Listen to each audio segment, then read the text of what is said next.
Ladies and gentlemen, welcome to the Business Brew. I'm your host, Bill Brewster, here with my old friend, Oren Falkowitz. Grew up together, went to school together. Never knew we'd both be doing whatever the hell we're doing. Oren ends up working for the NSA, starts a cybersecurity firm. I'm a podcaster. Who the hell knew? Anyway, this obviously is not financial advice. I do think there's going to be some interesting stuff that comes out of all this. So with all that said, do your own due diligence. You know the drill. This is entertainment only, and I don't even know what else to say. So, Oren, how you doing, man? I'm doing great, Bill. How's it going? You like my intro? Well, I love your intro music, and I was telling you, I've known you since we were probably 11 years old, and I never knew you had such a great voice for radio, almost Howard Stern-esque. It's unbelievable. You always knew I had a face for it, though. Of course. Yeah. Back, man, when we knew each other, I think I used to wear like plaid shirts with Looney Tunes ties. It was a bad look.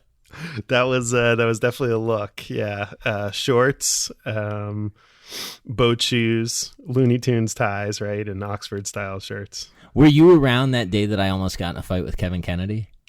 I'm sure I don't remember it as clearly as you are. Jim and Zach Cohen remember it very well. So I was sitting on Sarah Guasto's lap and got an erection. True story.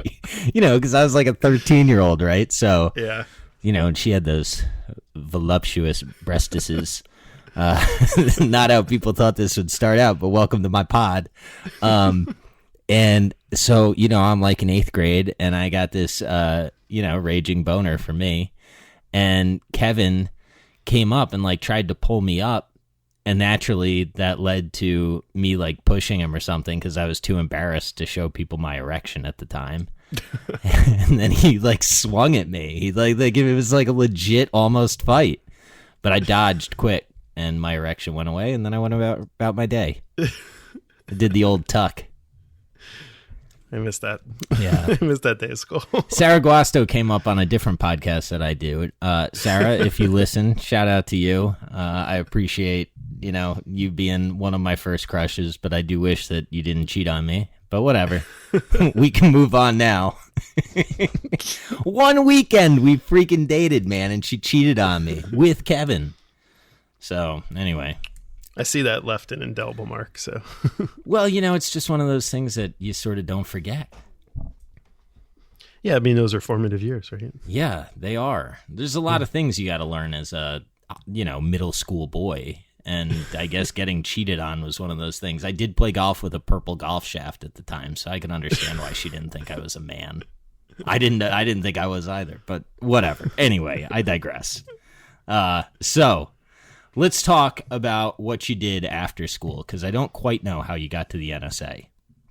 You like that segue? Yeah, of course. Well, it was slightly circuitous.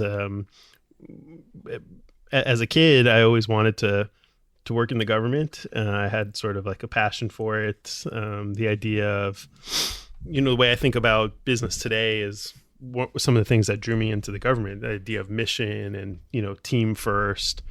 And, my idea was just to go work in the government and not particularly for any department or agency.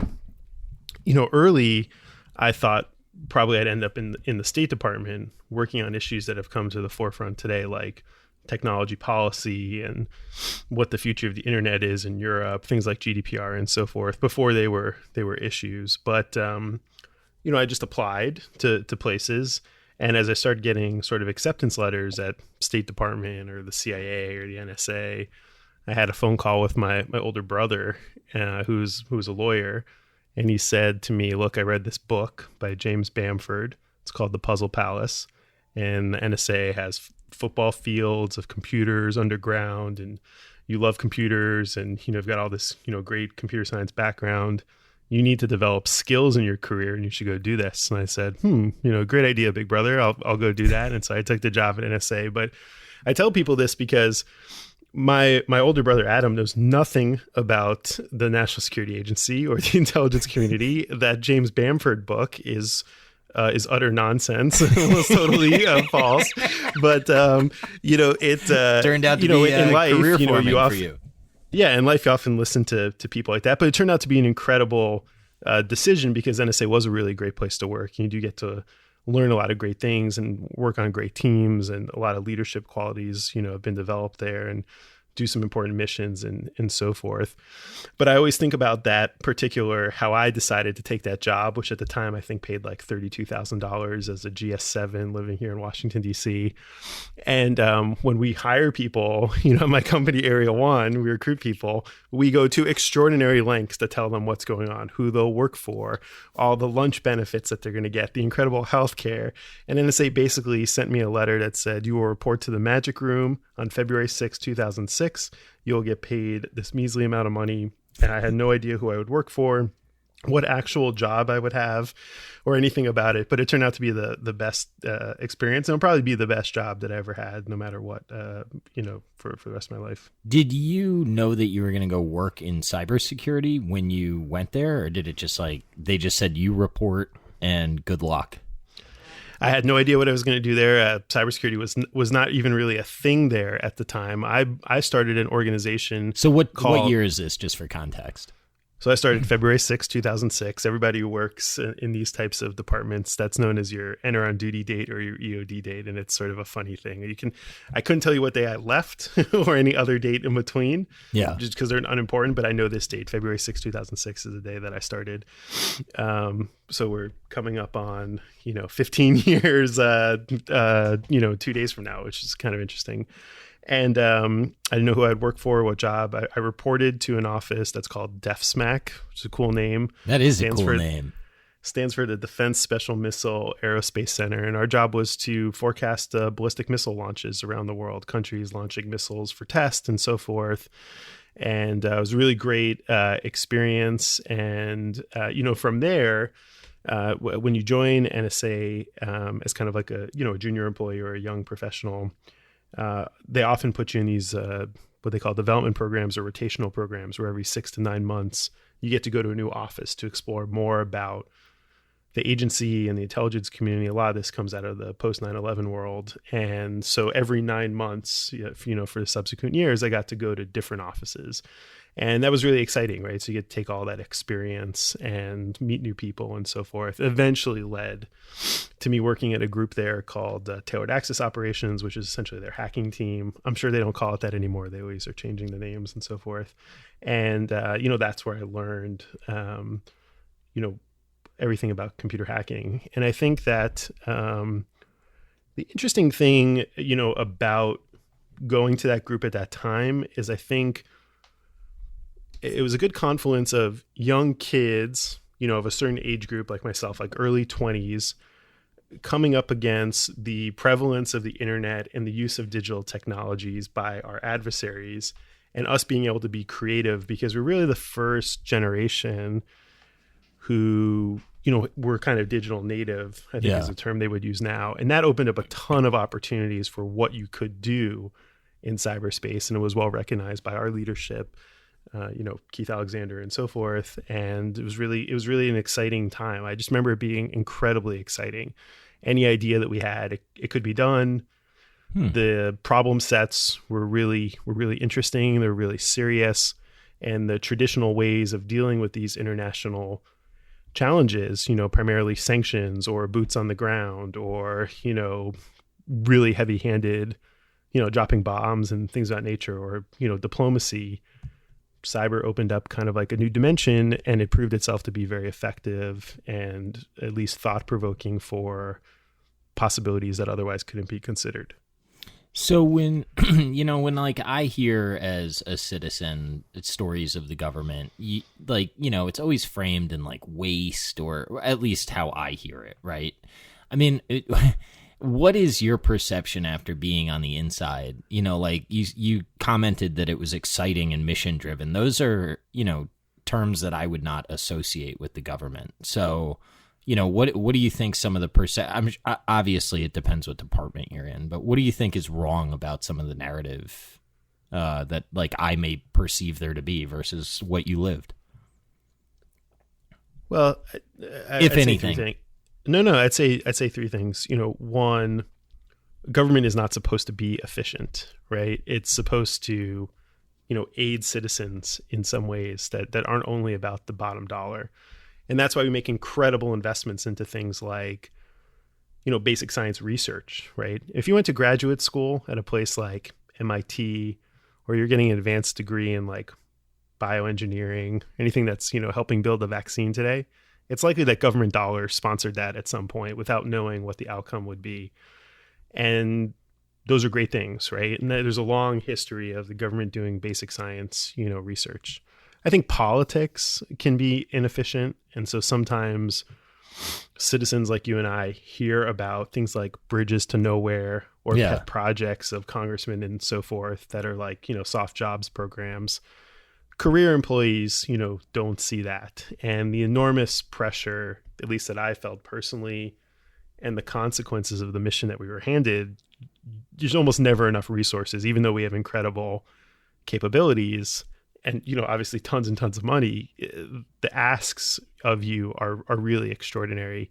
And, just the one thing that's always funny to me, sometimes, my investors in our company Area 1, or just in companies in general, they'll say, well, how much of this problem can you solve? And I'll say 100%, right? And they say, nothing is 100%, Oren, come on, you can't do that. You got to be more realistic, go to market, people will take you seriously. But, in the government, when you're focused on a mission, imagine someone saying to you in the height of the Iraq war, like, how many IEDs are you going to protect U.S. soldiers with? If you said like, well, maybe like 77%, that doesn't work. It's totally unacceptable. That and so work.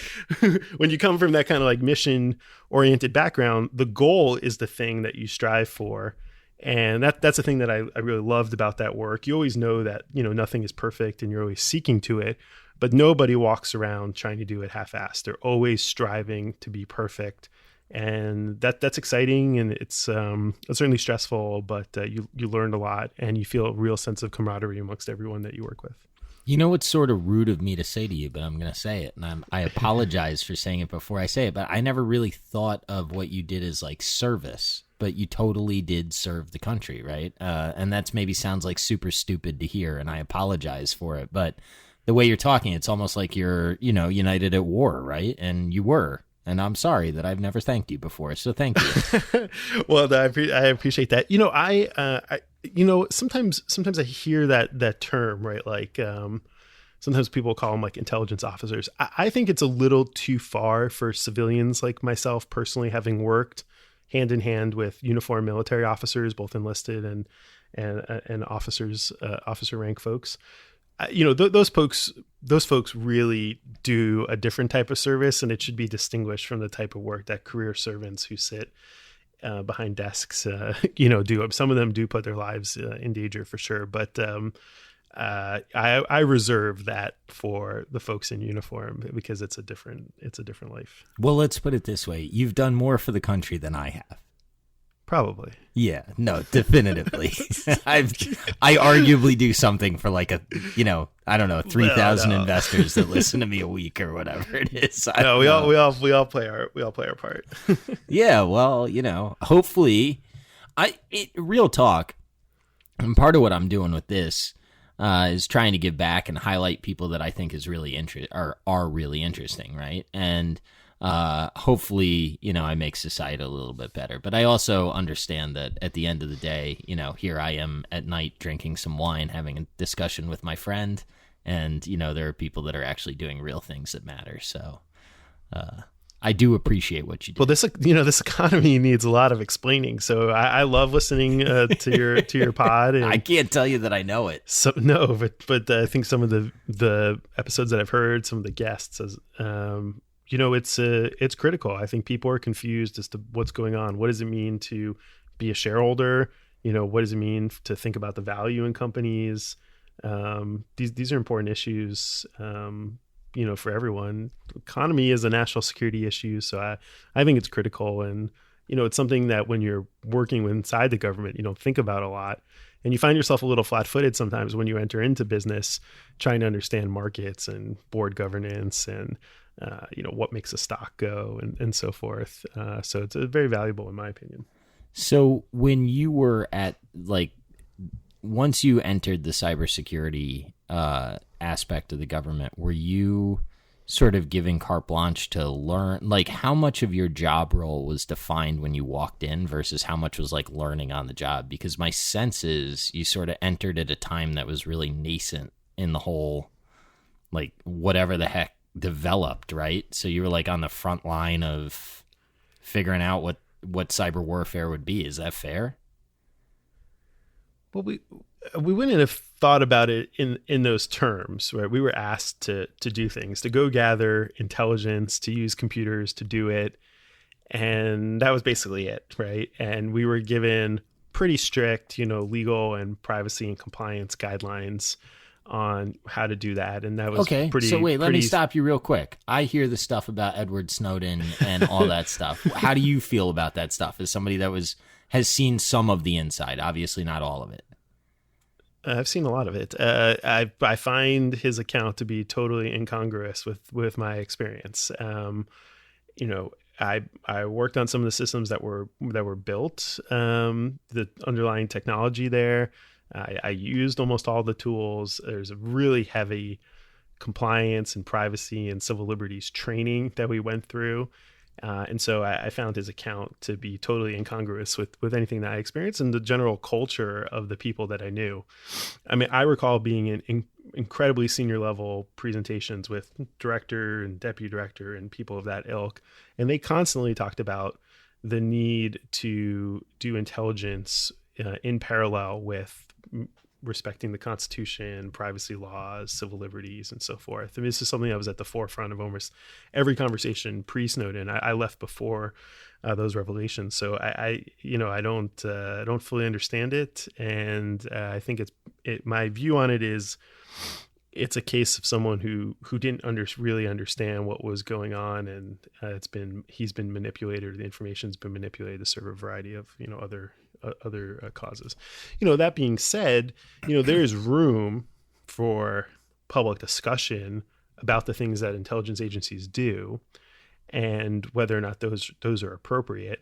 But I think in the case of the work that I did at NSA and some of the things that have been revealed there were significant checks and balances. I mean, I think all the programs were reviewed by courts, were signed off by the president, by Congress. So, when you've got the, various branches of our government giving you the okay, it's hard to argue that the line level employees are doing anything wrong. Perhaps that's not the way we want to run our country. That's fine. I mean, that's for the leadership to decide. So I'm going to have to follow up on this just because of the time that we're living in. But when you, read the things that are highly politicized, right? Like FISA warrants and whatever, how much of what people are reading as it pertains to like real, like true political games versus like what reality is? What would you say about like what reality is? Because I do think that if nothing else, the last 4 years sort of put a taint on people's perception of process. Now, maybe that's not everybody's perception of process, but I do think that some people at least see, a lot of the processes as, biased in one way. And then I think that, I guess I'll just like lay it out how I see it. Republicans probably see the FISA process as biased one way, right? And then Democrats probably think that some of Barr's revelations are sort of like very Trumpian, for lack of a better term. Like, what would you say to people that are like me, and as a citizen, how do you feel about the general way that government functions?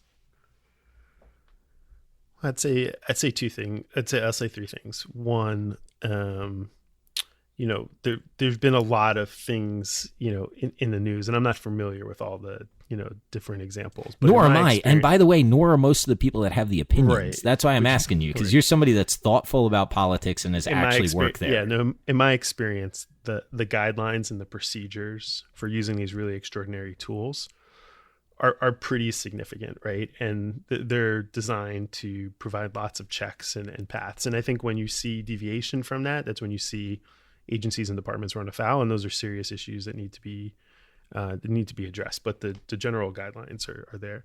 And then the second thing is that part of the problem is that things like the Foreign Intelligence Surveillance Act, these are laws from decades ago. Yeah. And a lot of the way our government operates today hasn't really imagined the 21st century or where we are in 2020. I mean, it barely, imagined 2000 or 1990. And so we're moving past that, very quickly. And it's just too hard for policymakers to keep up and to really think about it. I mean, good policy should be less prescriptive and more like guardrails. Yeah, that around makes sense. the things, almost decentralized, right? Like you guys do what you need to do within these bounds and figure it out, right? Rather than these are the rules, stay within them or something like that. Yeah, absolutely. And so I'll give you an example. I mean, most of the laws are really imagine a telephone switching network, right? Where calls start, in one nation, overseas, and maybe they terminate in the US, and, there's very specific rules. When you're talking about something like cyber, if I send an email to you, Billy, right now, we're just down the East Coast from one another. I mean, the packets from that email could end up all over the world. They could go to China, they go to South America before they get to you in a few milliseconds. And when you're restricted by these, false senses of national boundaries or other kind of, antiquated technology ideas, it creates a lot of friction. And then some of the layers that are built on top of that, where you get to like FISA and Patriot Act type things, they don't really apply. The whole thing needs to be rethought, and we just have not had the political fortitude to make those types of progress. And one of the things, I've been working on over the last couple of years is, to work with folks who want to go into public service at the state and federal level, both Congress and the Senate, to get folks who know something about technology, right? To be credible in this era, which we're totally not. And you're seeing this play out in Facebook issues, Twitter issues, TikTok, cybersecurity. Our leaders are pretty unequipped to deal with the challenges that we face.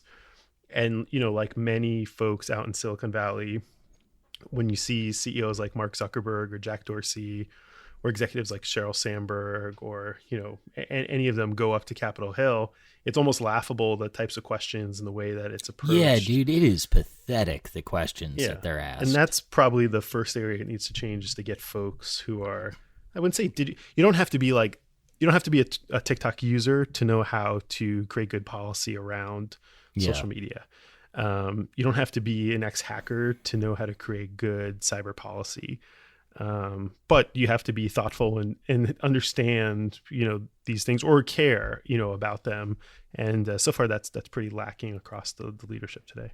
Some of some of what I have used, the time that I have that's not like in a, restrictive 9 to 5 to do, has been to like watch the hearings. I read a lot of source documents now. I read a lot of like actual, what did the committee say? Right. And how did they ask the questions and what actually happened? And when you get into it, I tell you, when I got like when I realized that 5G was a real issue was when I watched a bipartisan committee ask questions and they were all focused on the issue and it didn't turn into some political sideshow. I was like, oh shit, we're actually worried about this.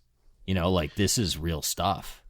Yeah, I mean, congressional watchers, they'll tell you that when the cameras are on, like for the high profile things, that's when you see the most political theater. But, things like 5G, they're not, that's when people can be more serious and come together. And that's one of the challenges we're having today, is there's just too much politics around some of these bigger issues. And you're seeing a lot of theater. You're not seeing a lot of thoughtfulness to getting towards the right answer. And that ultimately leaves the country less safe. It leaves citizens, less safe, because when cyber attacks, as an example, they impact people, right? Yeah. When you read that Visa has had just pick a company, but I'll just say Visa, right? Some company has had a major breach, and, all the credit cards have to be replaced. So you get one in the mail. Well, they're not just like paying for that out of their goodwill charity bucket, right? They pass that on to you in fees. Yeah. And there's a lot of risk to individuals, and there's, a residual effect there. And so we're all entangled in this, and, it has not been getting better for a long time. How was it? I mean, with cyber, I think that the great equalizer is you can have a country like Iran who could not attack us. By the way, I'm stealing all of this from what is it? The greatest weapon or the most dangerous weapon? The perfect weapon. Yeah, the the David perfect Singer weapon, book, which, by the way, you were quoted in. I was reading in my bed and I saw a quote of you and I was like, what the fuck? I went to school with that guy. But like, you can have a country, it's almost the new guerrilla warfare, right? Where you may not have the resources to invest in, a navy or planes or whatever, but you can cause some problems. Is that an accurate understanding of what's going on? Or is it, do resources matter everywhere? Like we have enough people to combat it? It seems to me that you're drinking from a fire hose when you're playing with cybersecurity. Yeah, I think that's somewhat true. I think that, the bar is lower, right? It's obviously much more resource intensive to build, sophisticated stealth bomber or, aircraft carrier, nuclear submarine, right? Then what you do, never. And, traditional powers or, forms of, war power. But I think the equalizer is human ingenuity and imagination. And where these attacks really are successful is when the attacker imagines some use that people just never thought of. Most attacks are like pretty boring in my opinion. 9 in 10 cyber attacks start with phishing attack, right? The attempt to get an individual like you or I to click on a link and you think you're going to a Google sign-in page like John Podesta did in the 2016 election. You enter your username and password, and now someone has all your emails. Or, someone sends you an email and says, hey, here's the invoice for, the gasoline from, this, that you're buying, let's say it Hertz buying gasoline for all its cars. And, you end up sending money away to someone that you didn't know.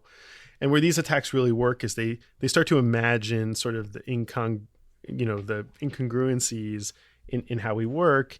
And they're just a little bit clever in that way. And I think that's mostly what you're seeing in these attacks is that someone has imagined kind of like a different way to get you to be emotional, to get triggered, and just to click, kind of the same way that people try to get you to do that for clicking ads. And then we're left sort of saying, oh, I can't believe I fell for that. And that's really it. But you're rarely seeing significant advancements like in computer science or like, code development. It's pretty kind of like low level from a technology perspective, but it's highly imaginative and emotional. And that part's pretty interesting. I saw. What do you mean by that? Highly imaginative and emotional? Just so I really the most understand interesting attack it's just someone has found a kind of a clever way to lure the user. Oh, it like triggers your emotion, which then makes you click on something. Okay, and then you were about to say the most clever one. Okay, all right, yeah, let's hear. Yeah, the most clever one I've ever seen is an email. This wasn't sent to me, but I've seen out there. Is an email that says, "Your wife has filed for divorce. Attach her the papers to it." Oh, now snap. I know people who aren't married who this triggers. Yeah, and they just click, right? And it's a really kind of nasty, dirty attack, but it's very effective. And you can imagine getting that in your inbox, and you're like, I must see what this is. Well, from there, it goes on and on. And so those. Okay, so wait. Stop. From there, it goes on and on. Tell, like, as somebody that doesn't understand what that sentence means, what I open this up, I say, I can't believe my wife is serving me with divorce papers to the freaking email, and I click this thing. What happens? Well, a lot of different things can happen. So clicking on that file could drop code onto your computer, which creates a persistent beacon or backdoor, meaning like a little piece of software that calls to a distant computer and says, hello, I'm alive. Would you like to send me further instructions? And from there, game on. Anything like that they want to send, you got. Or they have. Yeah, you can just start going through the computer and so forth. It could take you, sometimes those will sort of be linked to web pages where it's like, oh, it's hosted by Dropbox, or it's hosted on Microsoft OneDrive, or it's hosted in Google Drive, and now you've logged in, and then it doesn't really work. And now the attacker has your username and password, and they can just log into your email, and they can see everything. They can pretend to be you. They can email other people.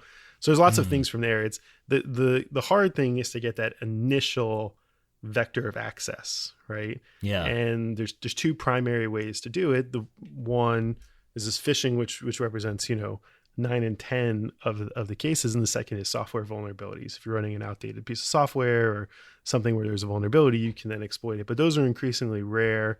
And so what you see, right, when you start looking at these attacks and kind of looking back at them, is there's usually this one phish trigger that started. And even the case of the Solarwinds Starburst, campaign. You did my transition for me. Thank you. I've been listening to a lot of Stern over the years, so yeah, I appreciate that. Thank you. But so even that case, you're seeing that. I think the Wall Street Journal reported this week that hackers were in their email as back as 2019, right? I mean, for a long time. And it's just always the case, right? Like you just discover, and as you pull further and further back, it's this one singular technique, this phishing, that gets the whole thing started. And hang on, wait, I gotta ask you to rewind. First of all, what do you do today? What does your firm do? Oh, so I mean, so at Everyone's Security, we build software to stop these phishing attacks. But okay, good. Now, second question, just so everybody knows that this is like your domain. What exactly? Well, it's my domain for two reasons. So, when I did the hacking, this is what we did. This is what we did. And if you just look at the data, this is how attacks start. And so when you talk about that mission piece I was talking about earlier, this is the thing you want to go after, because when you look across problems, like when there's automobile accidents, automobile fatalities, you say, well, why are they being caused, right? Should we train the person driving the car to be just a better driver, and then fatalities would go down? That doesn't make sense. You add things like seatbelts and airbags and engines that drop from, that don't get pushed back into the driver.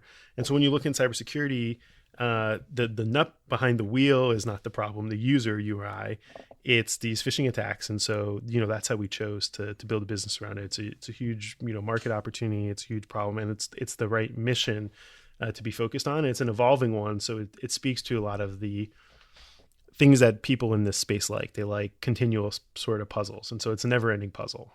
And you said 9 out of 10 attacks start with phishing, right? That is correct. What was crazy for me is I'm sitting with you in California watching the debates, and you're like, "Oh yeah, we handle all those people on stage." That's right. That was a great. I don't handle any of those people on stage. Well, really, to their credit, after the challenges that we saw in 2016, candidates starting in the 28 midterms and in 2020 really did not want to fall into that scenario. And so they started to take it really seriously, and it was a great privilege to be able to work with many of them. Yeah, that's cool. Okay, so then the second thing I wanted you to explain to the people that don't know, and I just make that vague because it's really me, can you explain to me what the Solarwinds attack is and how it worked? Well, I can try. I mean, we're still learning a lot about it, but well, you know more than I do. Let's put it that way.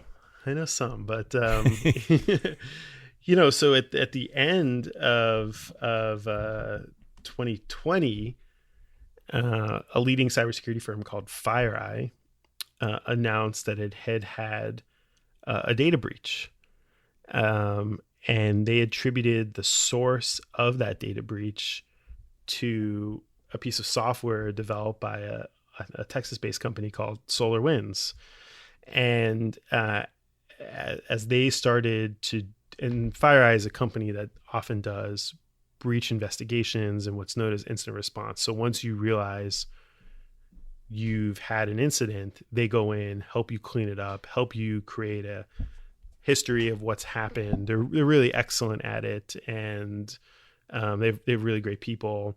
But they basically, they're like the show Quincy MD. I don't know if you ever saw that show when we were kids, but they're like. I didn't see that. I never would have picked up the reference unless you had said that, but I definitely saw that show. Yeah, so for those who don't know, we're part of the '80s and watching reruns. But Quincy is like is a guy that performs autopsies, right? It's like a murder mystery show based on dead people, and that's essentially like what these firms do. It's like, hey, you're dead, but we're going to tell you how it happened, and in like 90+% of the time that they go in, and when someone says we've had an incident, like we've seen our credit cards go over here, or our intellectual property was over here, or money was transferred over here, they can trace it back and can find that it was the result of phishing. But in this case, the vector they were pointing to is this Solarwinds company.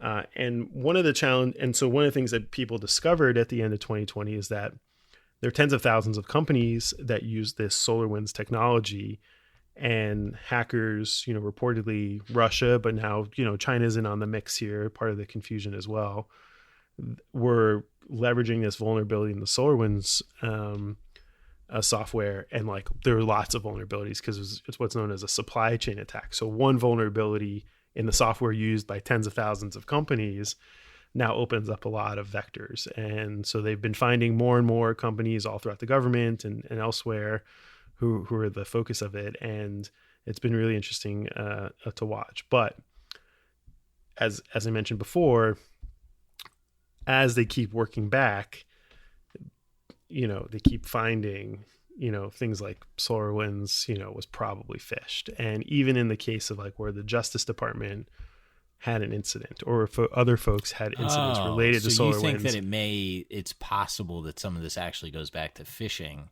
Oh, it's definite, right? I mean, we'll wait, but like, if I was a betting man, I would be betting on this. If I was doing a short squeeze or, a gamma on the, I would be betting on the phishing and be winning like that guy, Michael Berry from The Big Short. Like, that's phishing is essentially that, right? Like, you're just waiting for someone to say it. But yeah, they keep going back and kind of figuring that out. But even in the cases where that link hasn't been made yet, the interesting thing, at least from what I observe, is that the attackers' thing that they go for is email. And this is the thing that businesses in our kind of relationship to email that people kind of miss. Email is the single biggest business application out there. If you're a law firm, all your deal docs are going through your email. Yeah. If you're a trader, you're probably doing all sorts of email stuff, right? For all the Slack is the future of work, for all the Twitter, for all the alternative forms of communication, business, email is the place where business really gets done.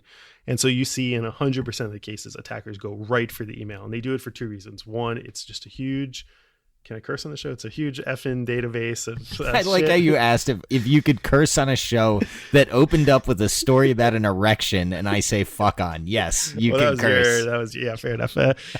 So yeah, I mean, it's a huge fucking database of information for a corporation. It's pretty unguarded, right? Once you're in the user's inbox.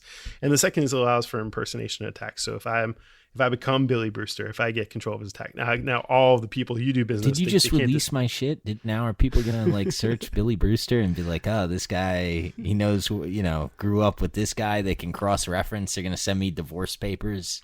It's gonna be awful. It's a 50-50 gamble that your password is Saraguasto. So I mean, I think it's out there. Only with the date she cheated on me. That's how deep it cut. Yeah, well, you've got 365. One weekend, dude. I dated her for one weekend, okay? I wanted to get to second base. I was young, whatever. She cheated on me. I had a golf tournament. I went on a Saturday. I didn't even play well, and I'm sleeping in Jimmy Gubitosi. Shout out to Jimmy. Sleeping in his room and find out that Kevin Kennedy got to second base instead of me. It was devastating.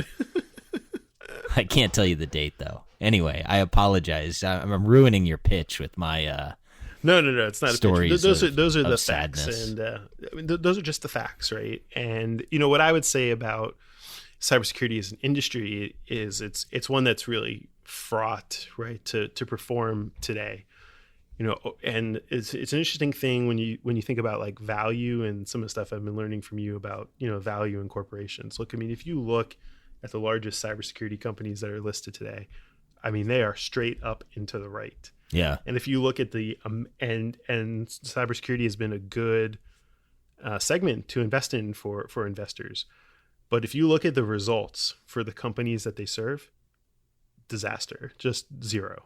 Right? What do you mean by that? Well, billions of dollars have been spent by companies to protect themselves, and they have found themselves literally zero better protected than they were 10 years ago. And the why do amount you of think that breaches has is? only increased. There are no companies who have invested who are buying this software who are finding themselves immune to it, and a lot of that is because they're focusing on the wrong types of problems, right? They're not focusing on the real mission that we were talking about earlier.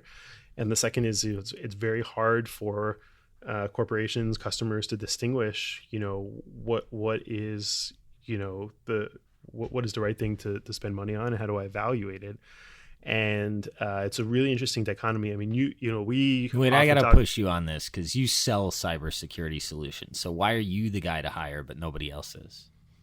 Well, two things. One, we came out with a pricing model which we call pay-per-phish. It's the only accountability-based pricing model in the industry. Which essentially, you only pay our company if we actually catch the phishing attacks. So I think that's one sort of thing. Like, if we don't do it, you don't pay for it. But you can leave myself out of it. I mean, you can just look. No, I'm interested in the answer to the question. Well, I don't want to leave yourself out. But Bill, just look at FireEye, right? As an example, is a company. And I like these people. It's a company that markets itself as a leading cybersecurity firm. You buy their software and services, and you'll be protected because they know how to hunt down the Russians and the Chinese, and they themselves were the victim of an attack. Now, that's a reality of what it is to live in a digital age. But the companies every day, if you just Google cyber attacks, whether it's Target, Anthem Healthcare, Office of Personnel and Management, Sony, right? You just go through the endless list. And it's not as if these companies weren't buying software from quote unquote analyst leading, market leading, high market cap companies. And they're just finding themselves, victimized. And it's one of the reasons that things like cyber insurance are some of the fastest growing, things to be sold in the space today. And it's a really existential threat to all of our challenges online, because if you can't find a solution, insurance isn't really a good outcome for regular consumers like you or I.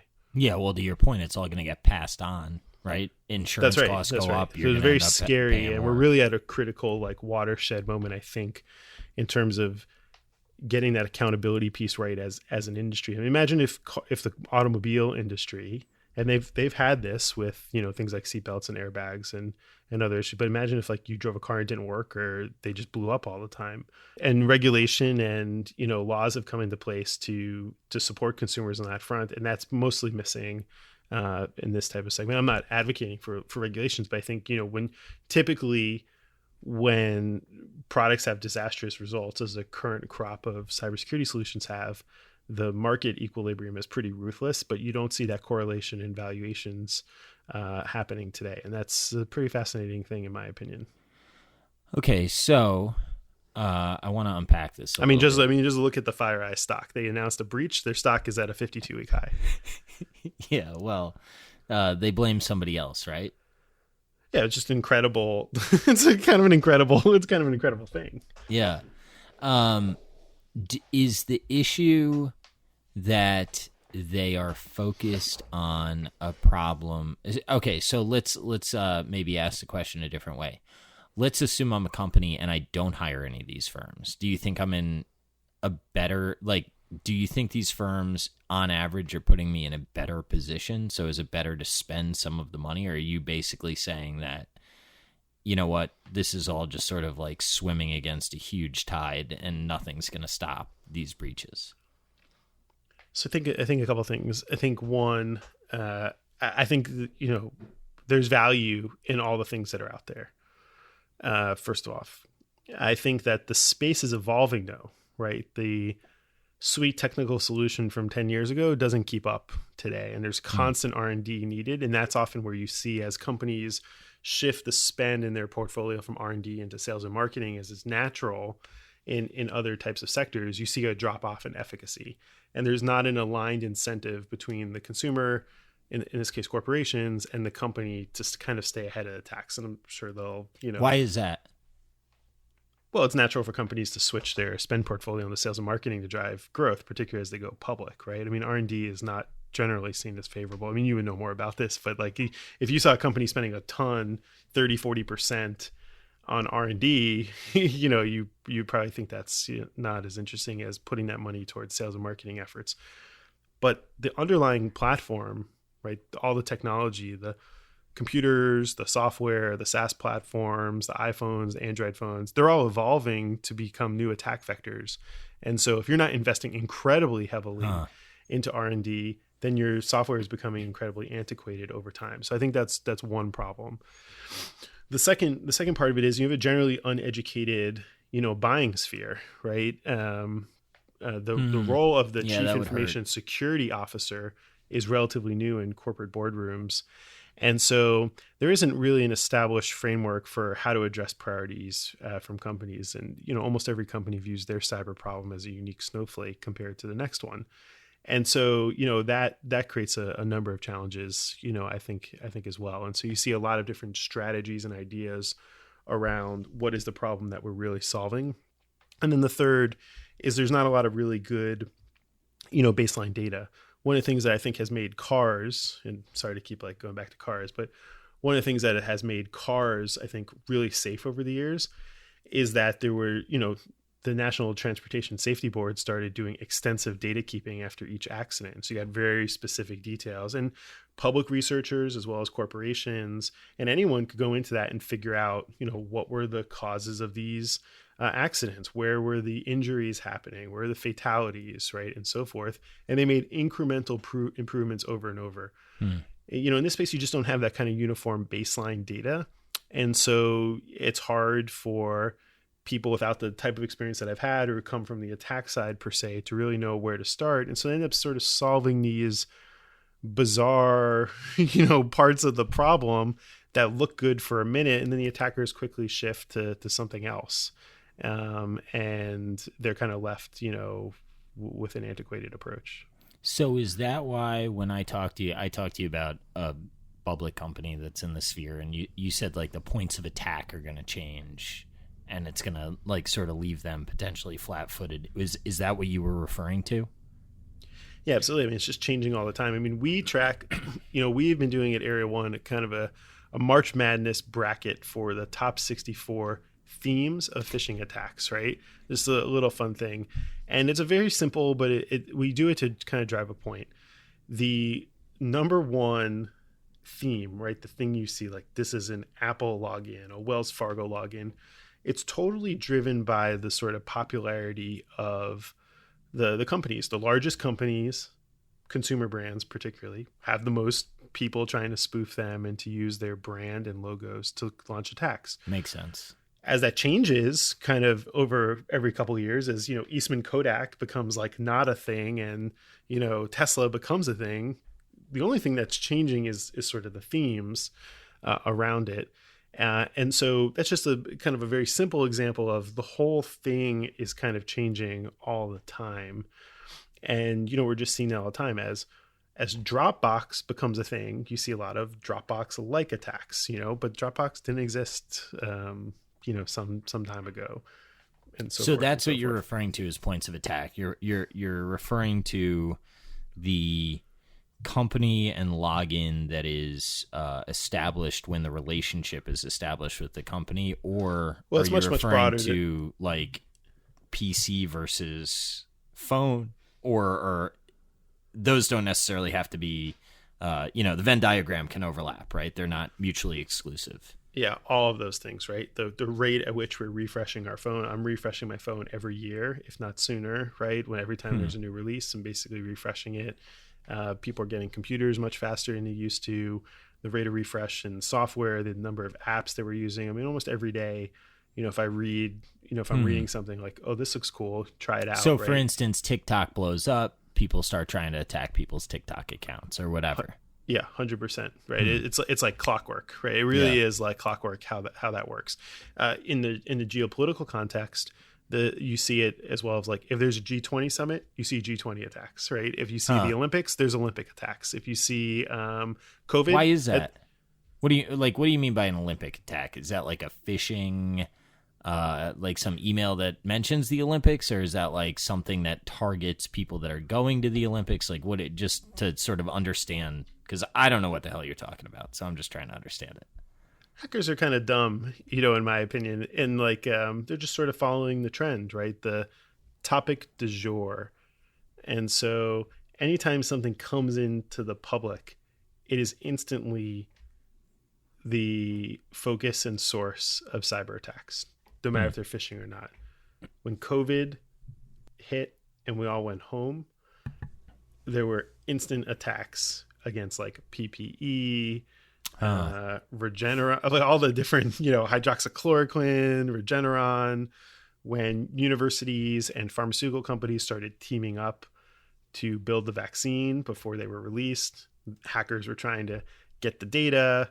They were trying to understand who's going to be there first. Some of it's geopolitical, right? Countries want to know this. Some of it's monetary. You could probably train on this. Some of it's for sabotage. And there's always a small group of folks who are just doing it for shits and giggles. So they're pretty predictable in general along those lines. And so you just, you can see it that way. But that's kind of what I mean. Like the underlying nature of it is kind of always shifting. And so if you're not investing in R&D, you just find yourself way behind constantly. Dude, this is fascinating. But, I would say that like, it has been slightly negative, right? And I don't think so. I think you're just telling it like it is. A little bit, but people who know me will say like, Oren, some people see a glass half empty, some people see it half full.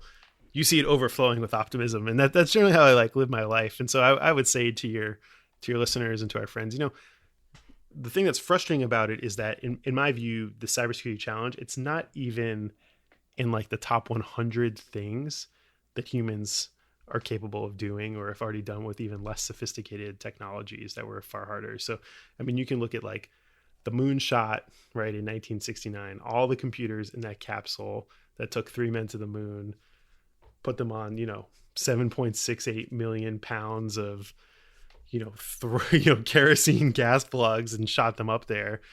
Far less, powerful than any little gadget that we're holding in our hand or just surrounding us at our desks, right now.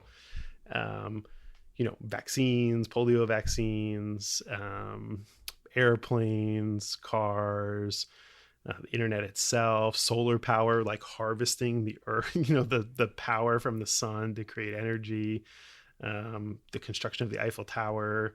I like to talk to people about Q-tips. I mean, think about taking these little like wood sticks and then perfectly wrapping them with cotton. If you try to do that by your hands, you'll know how difficult that is. So this is like, first of all, that's an odd thing to like to talk to people about. I just want to throw that out there. Also, I don't even like a Q-tip. Fuck a Q-tip. Q-tips are great, but they're amazing human. Or take like heart transplant. My grandfather. Okay, I'm more into heart transplants. My grandfather's, in his 90s. They, stick a little tube in his leg, fix him up. He goes home the next day. I mean, it's remarkable. This vaccine, that we came out with today. So, we are capable of doing really amazing things, particularly in the scientific sphere.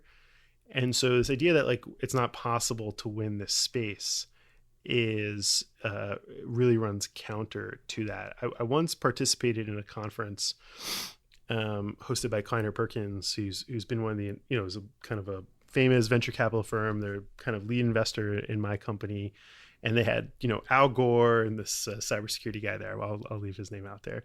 And, Al Gore gives this speech and he talks about climate change and how if we only do ABC, we can reverse the effects of greenhouse gas emissions on the earth. Everyone, thunderous applause, right? Like, stands up just like, wow, like they're so pumped up. It's the height of like, Californication, right? Out on the West Coast. And then the next guy gets up and he's like, bad guys are too tough. These like, losers in Bulgaria, like you can't defeat them and you're screwed, blah, blah, blah. And, to me in my mind, these are two thoughts that can't exist together. Right? That we as a species can change how the earth works and feel really confident about that, but we don't feel confident that we can stop, thugs or teenagers in Tampa, or just little, petty cyber criminals online from causing havoc. So I mean, we just need to put it in perspective, and I think we'll have good outcomes in the future if we get the right data, we get the right policy frameworks, and people start investing their capital dollars in the markets into companies that are more accountable to the outcomes. I like how you kept the conversation going there. I was going to tell you about my grandpa, but he lived like 10 years longer than he should have, and it's because of medical innovation. I haven't listened to the conversation that we've been having and taken you as a pessimistic person at all through the conversation. So I think it's sort of interesting that you felt the need to defend that a bit. I more have thought about it from the perspective of like, what an overwhelming problem. And I guess that, I have heard you talk about, not like, I don't want to say the struggles of building Area 1, because I don't think that's a fair, sort of like characterization of what you've gone through. But I have heard you talk through maybe some of the challenges of enterprise sales and managing things. And I have maybe not understood the scope of the problem that you're trying to address. And when you say, 9 out of 10 attacks start with phishing, you probably said it to me in the past, and I just haven't been listening like I am now. But like now I'm really listening, and that's an amazing amount. I mean, the proportion is mind-boggling. Yeah. I think that's what keeps it exciting for our team. But I think, anybody who is an entrepreneur or starting their own venture in any way and is taking it to scale at different step functions, going from 1 person to 10 to 50, 50 to 100, 100 to 500, and so forth. It's a really hard thing to do. How big's Area 1, just to give people context? Like, it's a little over 100 people today. We have... That's how many people you employ? A little over. God damn, dude, good for you. That's got to be so much pressure. Baby sized in the startup or in the valley. I don't care about that. That's impressive, man. We have awesome customers. The who's who in every industry that you can imagine. Some of the folks that we mentioned in the campaigns and so forth. We've got colleagues all over the world doing things around the clock. So it's a really amazing kind of endeavor. But yeah, I mean, it's hard. It's hard to organize people. It's hard to keep a cohesive, strategy going forward. It's hard to, it's hard, but I think it's pretty rewarding. And I think depending on why you get into these types of businesses, the types of business I'm in, which are like really early stage, high tech, ventures, I think that informs like how you think about the journey part of it. Right. And, just kind of keeps you going. A lot of people ask me like, how do you pick the right company to start?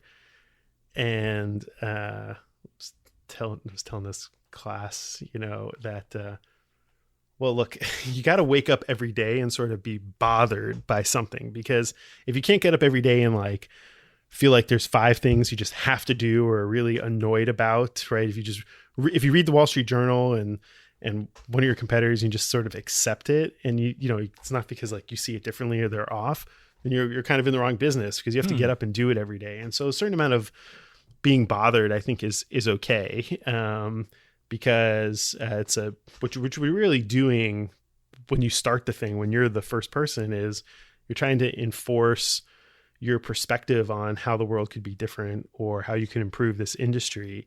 And it's not kind of like oh yeah, those other guys over there, like, yeah, they kind of figured it out, like, no worries. Like, no, it's a fight to the death. And it really bothers me sometimes. Yeah. So does that make sense? Yeah, dude, it does make perfect sense, because first of all, the reason this entire podcast exists is because I was listening to podcasts that were in finance, and for a lot of them, I was sort of bothered by it. And the reason that I sort of like, I mean, I guess I have somewhat of a following on Twitter now. The reason that I built it, part of it, right, is like I I have a version of the world that I believe in and how sort of finance should be done. And I mean, I believe that shit, right? People don't have to agree with me, but like that is, I actually think it matters in life. Now, whether or not it does is sort of somebody else's opinion and whatever. But like, I totally agree. It has actually given me, when I wake up and it's sort of funny to do it on Twitter or whatever, but it's the best platform that I have to get a message out. It matters to me in a way that nothing else has ever mattered before. And I guess what I'm saying is I totally understand what you're saying.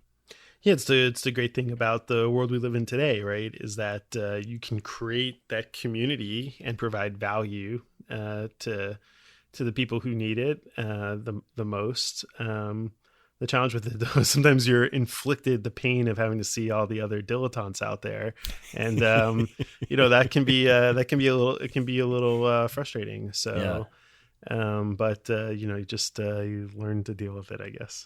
Dude, what's that like to be responsible for 100 people? How many partners do you have, first of all, to give people context? Well, I started a company with two colleagues that I worked with at NSA. Super great guys, and there's a full management team at the company now. It's kind of like humming along, and we've got all the kind of like regular titles. Well, let's get to the unsexy parts. When you started out, how many people did you have? Started with 6 people. So I recruited 6 people to start it.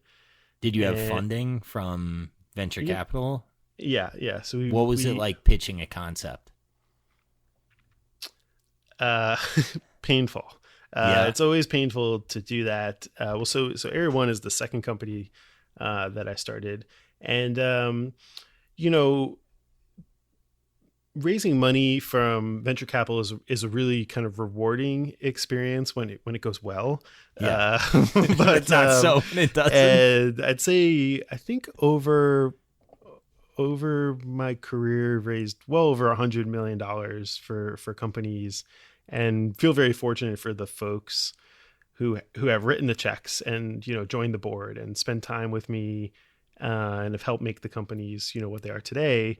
You're really grateful for that, for the people who take the chance.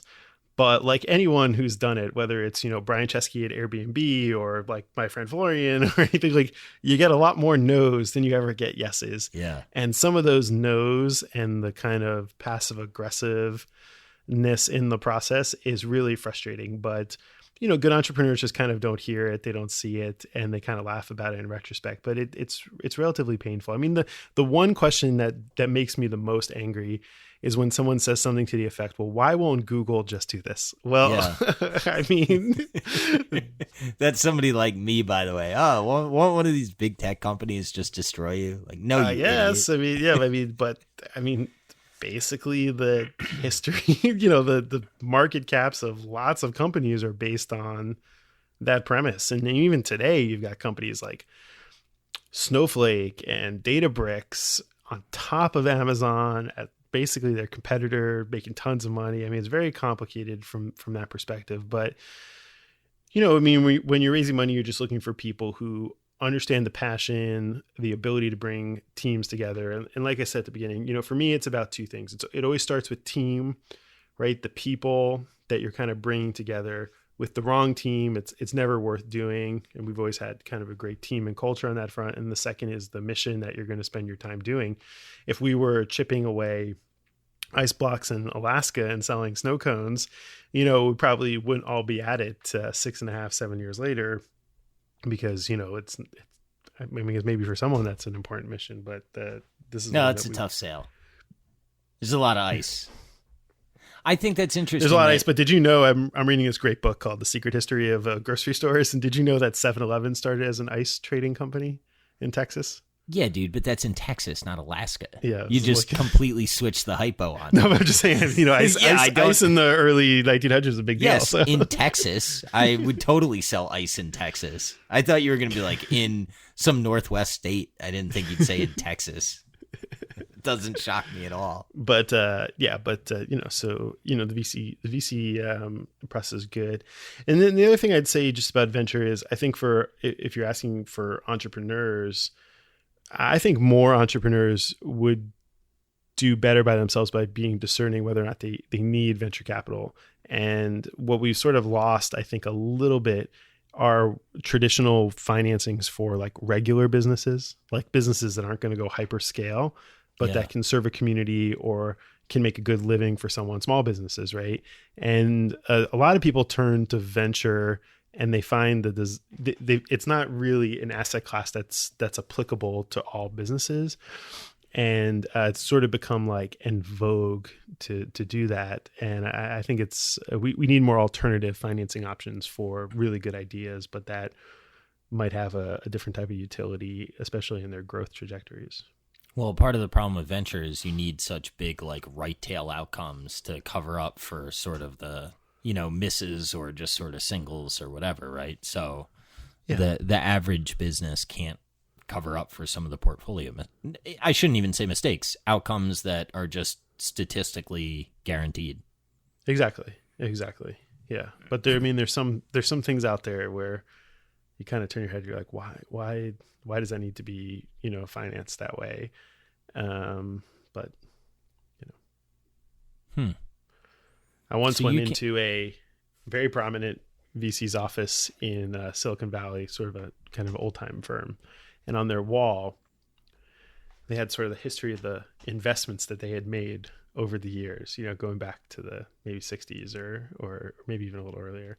An incredible, set of things that they had been involved with, from like the birth of commercial airlines to silicon chips to, early biotech companies when no one even knew that was a thing. But the closer you get to 2020, the more you see like apps and like food delivery and stuff. And like, I get it. Like, for the capitalists out there, like these things make money, but there's still a gap for the types of really incredible basic science home run things, the flying cars, the tunneling, the boring tunnels, right? The CRISPR technologies, the real winners in something like, cybersecurity, and so forth and so forth. Those are things that will change, the world and do better for folks. And I think increasingly you're seeing these kind of like weird financial balance sheet companies, kind of make it a little bit further. Yeah. Are you familiar with Josh Wolfe at Lux Capital?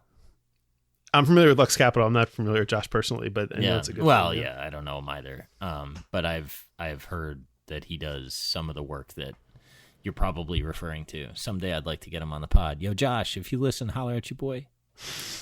I bet he might. I don't see why he wouldn't. This is a fairly entertaining program. I give it at least a 3 out of 10. I love it. I appreciate it. I give it way higher than that. I listen to these things way too often. But you listen to yourself?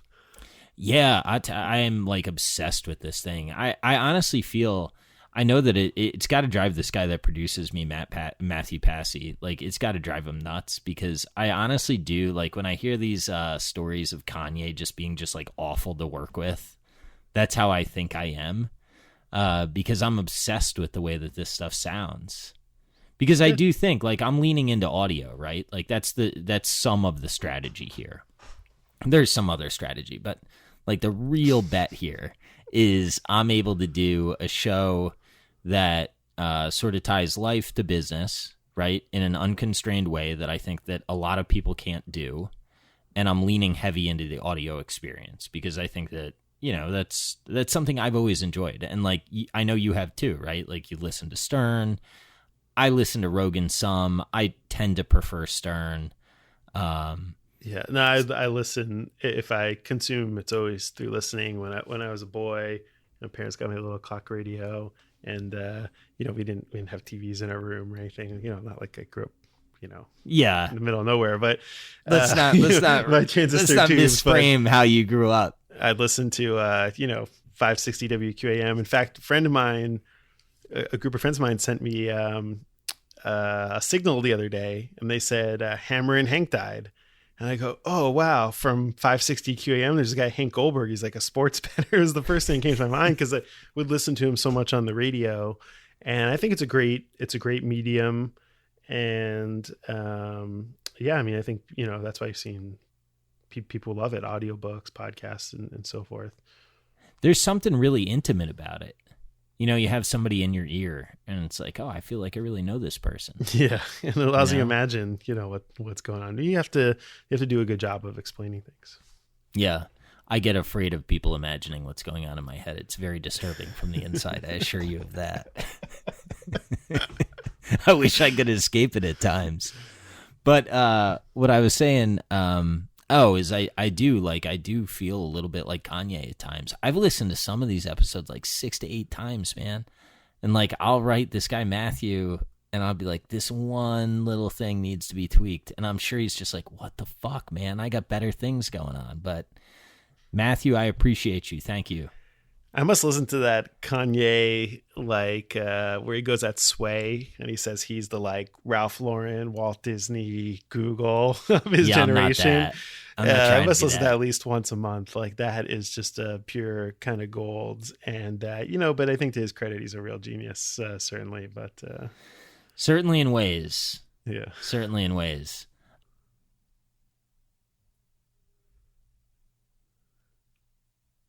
All right, so switching subjects here. I have a question for you.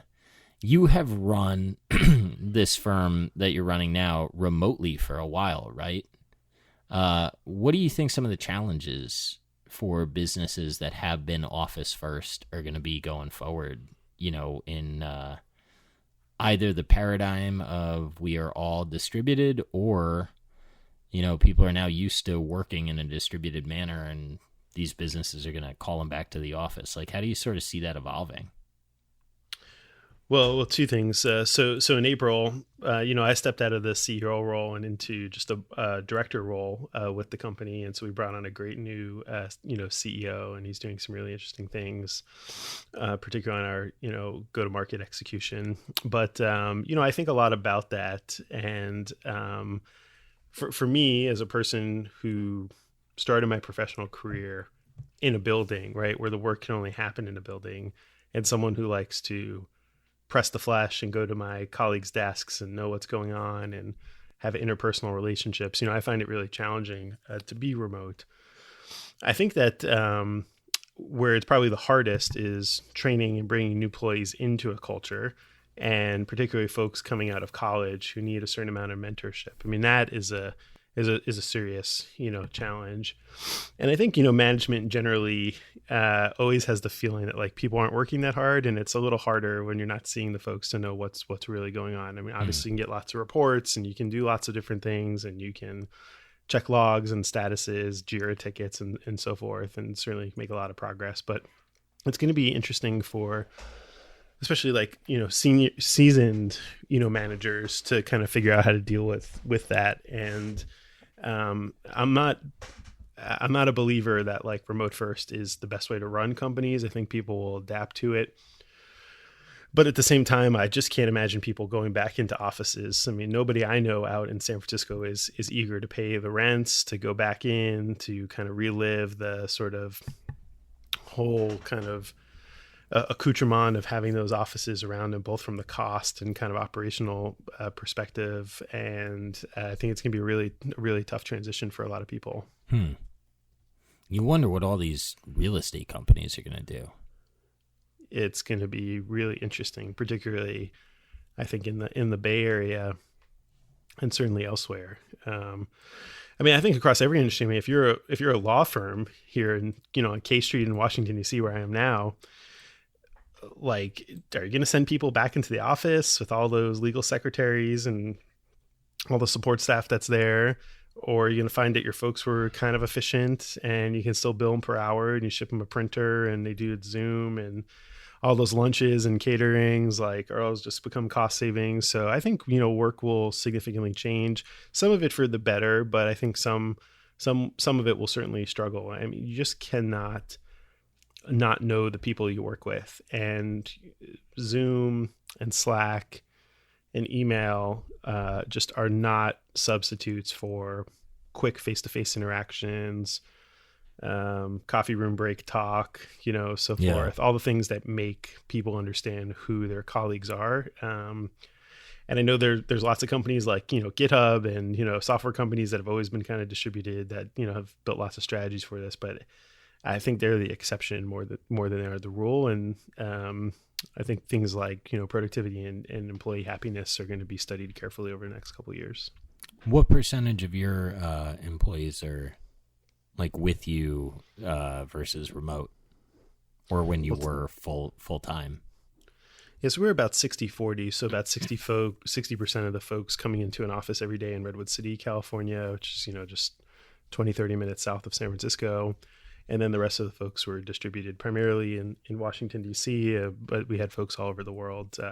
We have someone in Hong Kong, Rome, Florida, all over the place. So, the great equalizer is that talent, exists everywhere. And so you certainly, particularly when you're a startup, vying for that, you want to get it wherever you can get it, and being more flexible to those types of situations, particularly for technical roles, engineering roles, is something you can certainly do. But, I think for management in particular, there's a need to be in the room together. And I would imagine it's going to be remote will be negative on that front. Yeah. I have Zoom fatigue. I don't know if you do, but I see it like coming up, and it's just like, I don't know. People ask me if I want to do a Zoom meeting, and I'm saying like, no, just call me on the phone or email me. The last thing I want to do is look at your face when we're talking, One of my favorite sort of authors the last couple of years is this guy Anand Giridharadas, and I think he's Anand Writes on Twitter. Great guy, and he has a little kind of tweet stream going, which is like, if it was going to start as a phone call, don't turn it into a Zoom. Yeah, and if it was going to be an in-person meeting, maybe it was Zoom, but he's trying to pull him back, and I agree. I mean, Zoom is challenging, or Google Hangouts, or Microsoft Teams. There's a lot of opportunity to just do phone calls or just write an email, right? Yeah. We can waste a lot of time on that front. So I think if I were in sales, I think what I would say is like, there are some meetings that are bigger than an email, but not sufficient to take a flight. And maybe there's a reason to see somebody's face when you need to deliver a message, right? But I don't think that Zoom is the same way to close. Like, I fundamentally think that travel will come back. I do think it's probably going to be impaired relative to what it was. But I don't know. I think we probably get closer to what we were doing than what we're doing now. Obviously, that's probably dumb, but you know what I mean? Like, I do think we revert back to our past patterns. Yeah, I don't think so, but you could be right. I think folks are going to see that a lot of that travel was fruitless. It can be accomplished through other means, and I think a lot of road warriors. I mean, I think in 2019 I did like 270,000 air miles the hard way. Did? Like, yeah, like in Oh, coach, gross. right? Like, folks, they look back on the sort of physical toll that takes on your body, the kind of mental, the sleeping, the time zone shifting, and so forth. And they just say, the worst feeling in my life over the last 6.5 years is when I got my global services card. It's not, it's a reward for pain, right? That you kind of wish you could return. Or if you ever get like, a Marriott, ambassador elite status, you kind of look around and you say, I probably would rather not, have this. So I think there's going to be a reversion. And I think, historically, you looked for that face-to-face to see if the customer is really committed, right? If they're going to block off the time, it's a signal, and you can get your message across clearly, and you can build rapport. But, folks are adaptable, and I think it's going to be less and less. And I think, a lot of companies also aren't going to be bringing their employees back. So there's not going to be really anywhere to go. I don't think all the big companies are going to be that eager as well. I think they're going to be shrinking their in office workforces as well, or allowing more remote. And so it's going to drive more other forms of communication. How much do you think you had to travel? Like if I say to you, you put in 270,000 miles, how many do you think you had to put in? Well, I mean, you always think you have to do it at the time. So yeah, well, now that you've been removed. In retrospect, probably 50% of that was probably like had to do it. So you think you'd be okay with your salespeople saying we're going to travel 50% of the time? Well, no. I think it would be I actually think it's going to work the opposite. I think sales folks are incentivized to want to travel. It's like a little free vacation, and it's part of that culture. I think management is going to be saying it's going to be a little bit more scrutinizing over, is this really necessary? And they're going to have higher KPIs and metrics for making that really come together. And I think you're going to see a little bit of that, but I think that's going to be a little bit regional. I think there's certain regions here in the United States where it's essential. I think certainly if you're doing international work like we've done in like Tokyo or in Japan, face-to-face is essential for that type of cultural environment. So it's certainly going to dictate by it, but I would think you can be successful with, the big five banks, remote, the largest retailers, remote. I don't think going to Bentonville is going to be just required, particularly for IT services. I'm speaking mostly in an IT context. So I think IT is going to find a way, which should include cybersecurity, is going to find a way to be more digital generally. When you opened up like a Hong Kong office, did you have to fly over there, or did you hire somebody that was just like a salesperson? Like, how do you do that, right? How do you open something that remote? I know it's like a silly question, but I've never done it, so that's my question. The first thing, particularly speaking about Japanese culture, which is a great place to do business, and it's a really high tech environment, and they're really focused on cybersecurity, particularly with the Olympics, which have been postponed. It's critical for a CEO to be out there and probably be out there in a slightly more regular cadence, than I started with. Probably like once a quarter is probably ideal to really get things going. Partnerships are really critical there. And then you try to hire a country team, right? People you can trust on the ground who obviously are speak the local language and understand local dynamics and cultures, who can hire and can kind of go from there. But in certain environments like Japan, you got to be there or they don't trust your commitment. And I think that's right on their part, is to want to see that commitment, particularly from the senior leadership. And so, I was happy to do that. They're great partners over there and great businesses, and certainly it's a fascinating place to visit. But it's taxing to do, and it's far. Right? Yeah. So, Would not that far from the West Coast. Well, actually, it's about the same where you fly from the U.S. It's about 12 hours, so it doesn't matter. Did Kleiner Perkins help you guys, like when you were setting up an international team? Is that something that you can sort of rely on your VC backers to say, hey, we know sort of who to rely on over there? Like, how do you source those people? Yeah, absolutely. So, I mean, typically when we're doing some sort of major strategic move like that, our investors, our board members particularly, can be incredibly helpful because they've been a part of it through other companies, and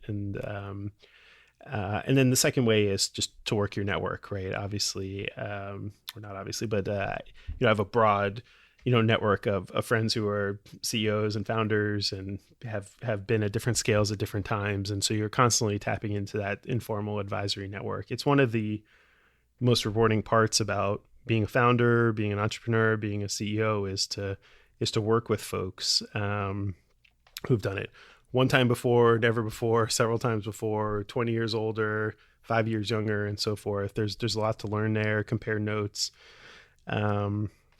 And I've been lucky to have some of those folks be friends and to be, really grateful for their mentorship.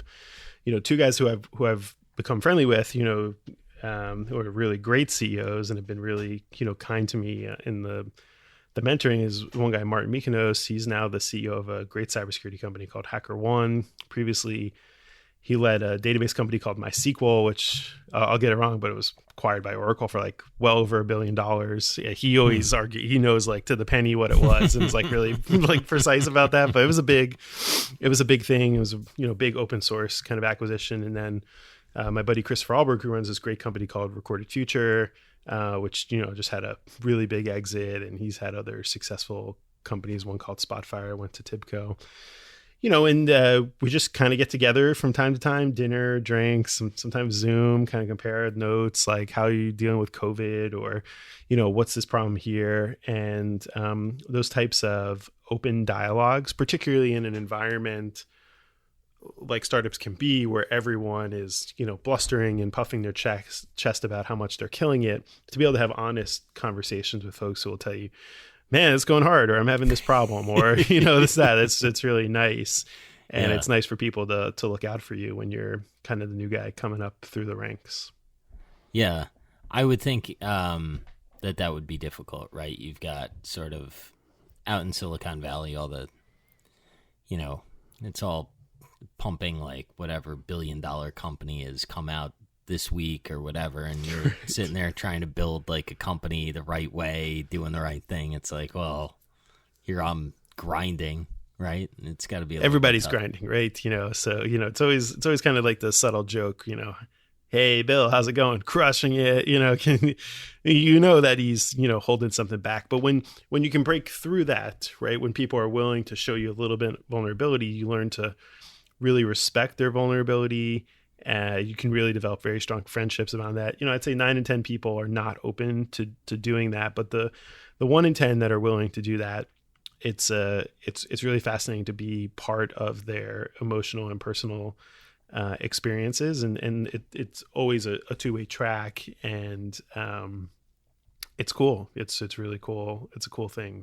Why do you think so few people are willing to do that? Well, it's hard for people to be vulnerable, right? This goes back to your kind of earlier question about fun. Yeah, no, I'm getting there. Give me some time, buddy. I'm not asking you to wind up. I'm asking you for the answer. It goes back to your earlier question around fundraising. Like, when you go out and you say, I have an idea for something that's never been there before, and you have to go pitch people for money, you kind of can't show weakness, right? You have to say, of course it's going to work, and of course people are going to buy it, and everyone would be dumb to not want XYZ widget, right?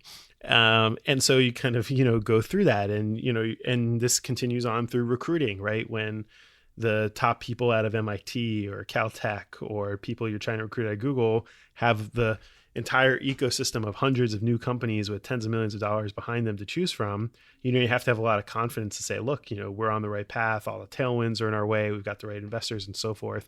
So when you find yourself at like a cocktail party, it's hard to kind of back out of that, even though, it's a little bit more like treading water, right? You're kind of on the surface, it can seem very calm, but the sharks, below you are can be very pernicious. So, when folks, I think it's two-way street. Like, folks need to feel comfortable that you're not going to rat them out, make fun of them, talk shit about them, gossip about it. But if you're there to do that, you can actually make more progress in your leadership development, in the strength of your business, in your personal development. And, it's something that takes a lot of time, but I've been fortunate to have some of those relationships. You met my buddy Florian, right? I mean, he's a cool dude. He's a cool dude, right? But have one of these really open, honest, friendships. And sometimes it's about the shit that's just really crazy, right? He'll call me, and yeah, this is happening. I'll say, okay, yeah, this is what I did, or I'll call him and so forth. And you never forget those types of small kindnesses, along the way. Look, nobody in life gets exactly what they thought they were going to get, but the folks who are kind to one another and who work really hard, they always see good outcomes, whether it's financial or interpersonal. This is what I think too, man. Do you think it's because we're old men now? Like, do you think that that's part of the issue? Because it's funny, like I don't know why the hell people look up to me. Like, I really don't. I mean, I sort of do, but I really don't. Because I'm just trying to like get through every day, keep my kids moderately happy. They're not going to be, they're going to bitch at me. Keep my wife happy, which I think I'm reasonably decent at. But like keeping myself happy, I almost fail at daily. And it's sort of funny. Like you talk to these people, with all this perceived success. So a guy that I look up to and love, I mean, I named my third kid after him, is Buffett, right? And then you read about his personal life, and like, it was just in shambles.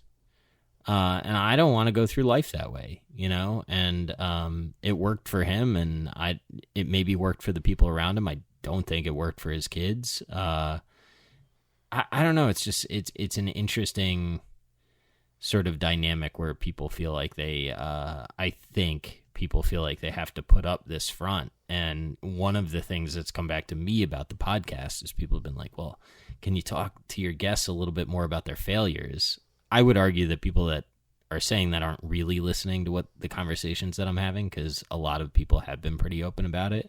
But it's sort of interesting because, I don't know, like everybody's got fucked up shit. It's, it's just how it goes. Like everybody that's how life works. Like I said, nobody in life gets exactly what they thought they were going to get. There's always setbacks. I think what you do with those and the people who support you, through them are the key. Look, I started this company in Cambridge, Massachusetts, and it was a struggle, right? For sure. And which company? Are you talking Area 1 or are you talking a different company? No, this is my first company. Yeah. And eventually it was acquired by Amazon, but it was tough, and it was definitely a failure, for me on a kind of somewhat of like how people would think about it professionally, right? But probably like 2 days, into the depths of that, one of my current board members, great entrepreneur, name's Derek Smith, very successful CEO, sold his company Oakley Networks to Raytheon. His last company, Shape Security, to F5 Networks for $1 billion. Not that the dollar matters. He just called me up and was like, it helps when you can be like, I sold my company for $1 billion.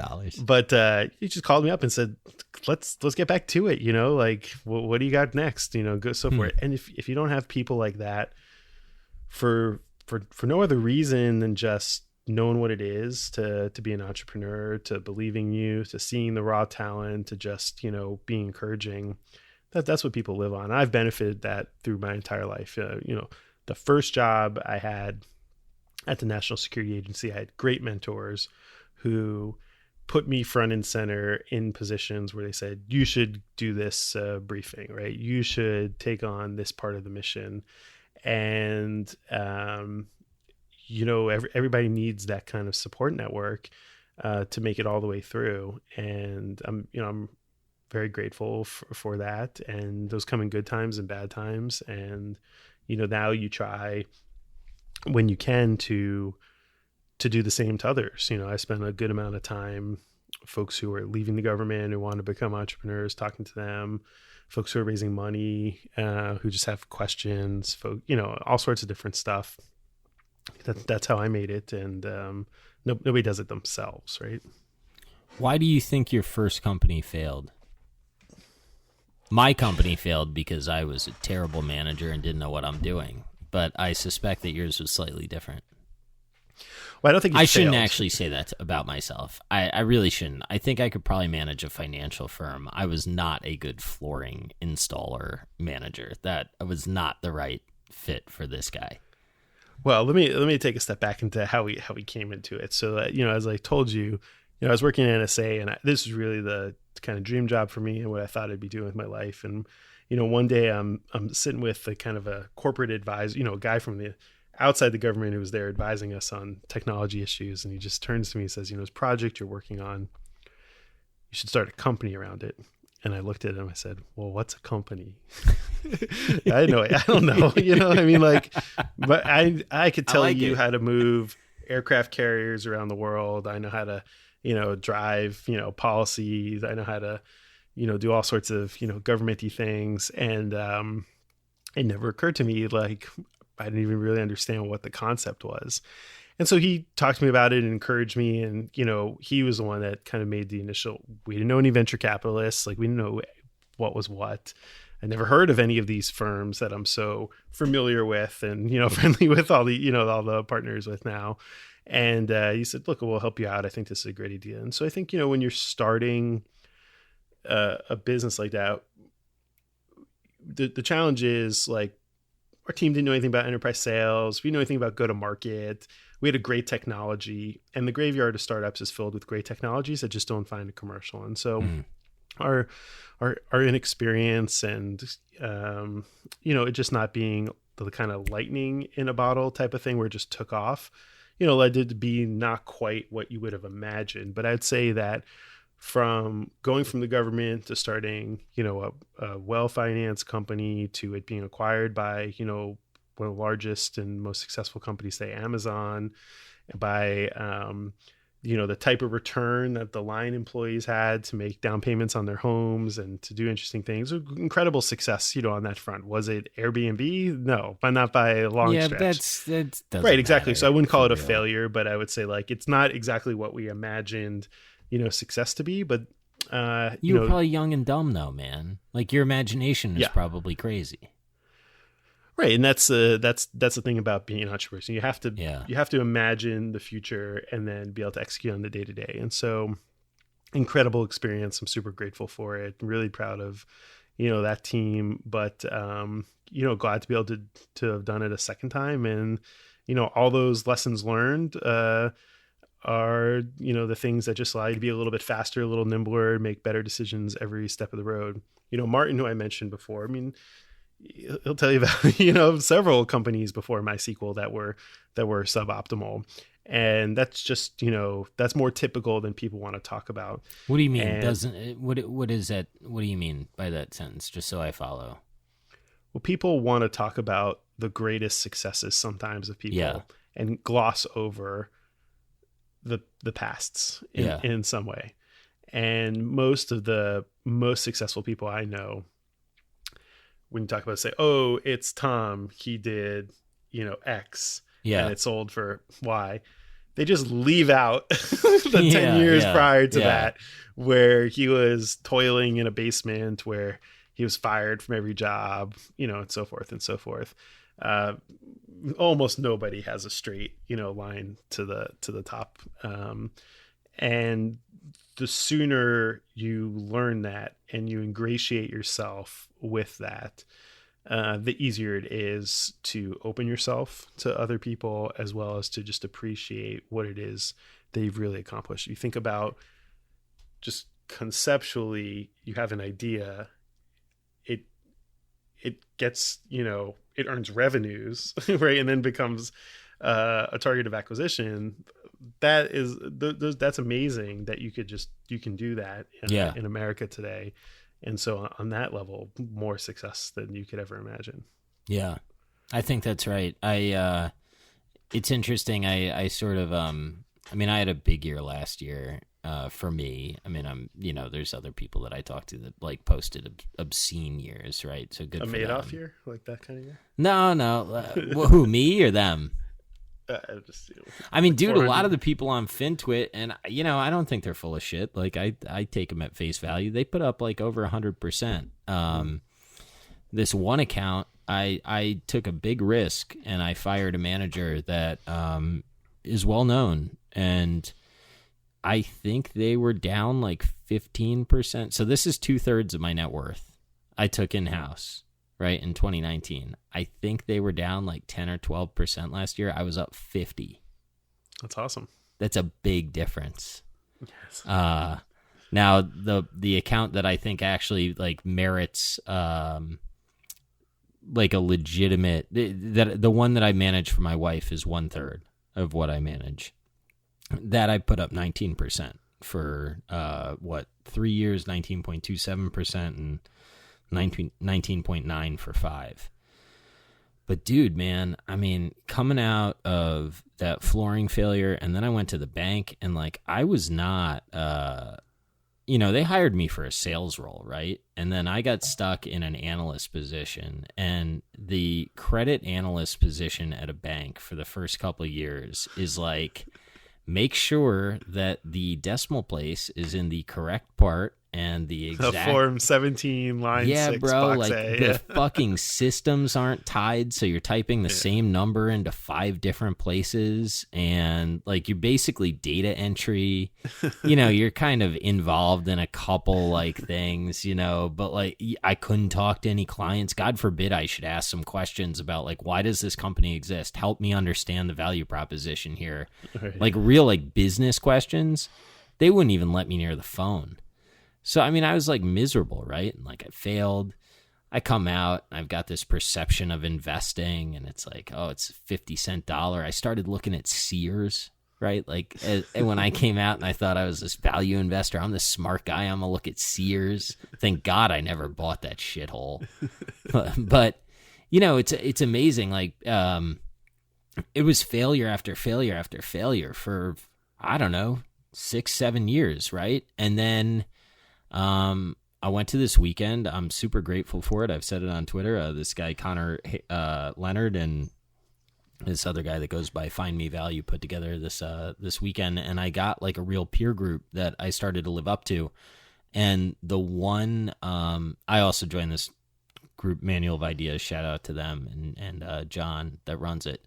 But I have always noticed that I have lived up to the peers that I have kept. And I hope that every day I deserve my peers because they made me better. But without them, I think I'd be like a big failure. And I really do, man. I mean, I don't, now there's obviously something in me that keeps going, right? I'm not trying to like short sell myself here. But it's not easy going through it, when it's like, what the hell am I doing? And I don't know. I think it's an interesting part of life that people would benefit from hearing about. But to your point, if you're trying to raise, one of the freedoms that I have is like, I'm not trying to raise funds. I know that no institution's going to give me money. I went to fucking Auburn. I'd be surprised. Yeah, no, I'm not. There's not one institution that's going to give me money. But you know what? It's super freeing because I'm not really looking for it. I'm not looking for outside capital. Maybe if friends and family wanted me to run it, I would or whatever. But they'd have to understand, like, you're giving money to a super flawed human being. Well, one of the challenges, obviously, like in our society today is the set of values or what it is that we're trying to aspire to. Do you want to be a Kardashian, right? Nothing wrong with them. I respect their, hustle for the game, I guess. Really? Or, I sort of do too. Come on. It's like Kanye said, she built that whole career off a sex tape. That's pretty impressive. He said it. He married her. I didn't say it. I think in, longevity and like doing something innovative, certainly that people can't understand, and like being successful at it is interesting, and it paves the way for a lot of the kind of content creator work that's out there today, for sure. That's definitely true. But increasingly, it's like what you're seeing with the distributed workforce too, is people are asking themselves, do I need to pay top rent to live in a small apartment here when I could kind of, live a better lifestyle in Delray Beach, Florida, or I can go here? And I think you're going to see a whole kind of remigration, rethought. I don't think it's hippy dippy. I think one of the challenges with what we're talking about in like an ultimate growth scenario, particularly in like, venture or in a lot of companies today, is that it's never enough, right? Yeah. This is a term I've been talking to people around, that even if you took your technology or your platform to the wildest imaginations from your first kind of initial pitch, it's not satisfactory you can't saturate. You have to go into adjacencies. You have to keep growing and growing and growing. And so you can never actually be enough. And I think for some people, they just want to do what's enough, right? Something that like supports their family, supports a community.